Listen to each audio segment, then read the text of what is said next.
সাতুৰঙী গল্প। যাদুকৰী হাঁহ। এসময়ত এখন সৰু গাঁৱত ৰাম নামৰ এজন দুখীয়া কৃষকে বাস কৰিছিল। তেওঁ নিজৰ তাকৰীয়া খেতি আৰু 2টা মুৰ্গীৰে কোনোমতে জীৱন নিৰ্বাহ কৰি আছিল। ৰাম যদিও দৰিদ্ৰ, তথাপিও তেওঁ সদায় সততা আৰু ন্যায়ৰ পথত থাকিছিল। ৰামে দৈনিক পুৱা খেতিত কাম কৰিবলৈ যায়। সেইদিনাও পুৱা ৰামে জলপানৰ টুকুৰা এটা লৈ খেতিলৈ বুলি ওলাই গল। ৰামে পথাৰ পাই জলপানৰ টুকুৰাটো আলিতে থৈ কামত লাগিল। তেনেতে এজনী অচিনাকি বুঢ়ীয়ে আহি ৰামক মাত লগালে। বোপা, মই বহুত দিনৰ পৰা ভোকত আছো, মোক অলপ খাদ্য খাবলৈ দিয়া। ৰামৰ বুঢ়ীগৰাকীলৈ দয়া উপজিল।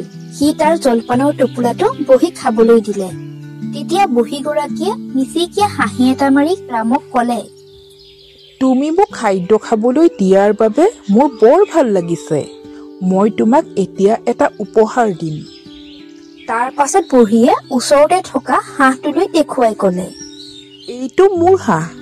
আচলতে এই হাঁহটো সাধাৰণ হাঁহ নহয়।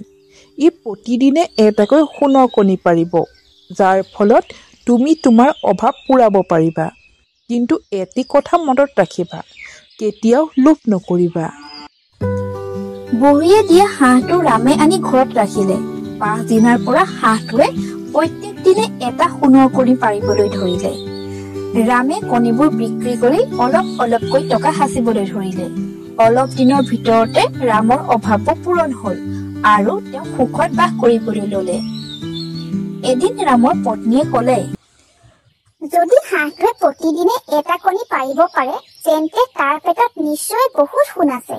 যদি আমি তাক মাৰি পেলাই তাৰ পেটৰ সোণবোৰ উলিয়াই লওঁ আৰু বিক্ৰী কৰো, তেন্তে একেদিনে আমি বহুত ধনী হ'ব পাৰিম। পত্নীৰ কথামতে লোভত পৰি ৰামে হাঁহটো মাৰি পেলালে। কিন্তু সিহঁতে ভবাৰ দৰে হাঁহটোৰ পেটত সোণ নোলালে। বৰঞ্চ সিহঁতে হাঁহটো চিৰদিনৰ বাবে হেৰুৱাইহে পেলালে। তেনেহলে কি বুজিছা মইনাহঁত? লোভৰ ফল সদায় বেয়া হয়। ধৈৰ্য আৰু সততাৰে কাম কৰিলে জীৱন সুখময় হয়।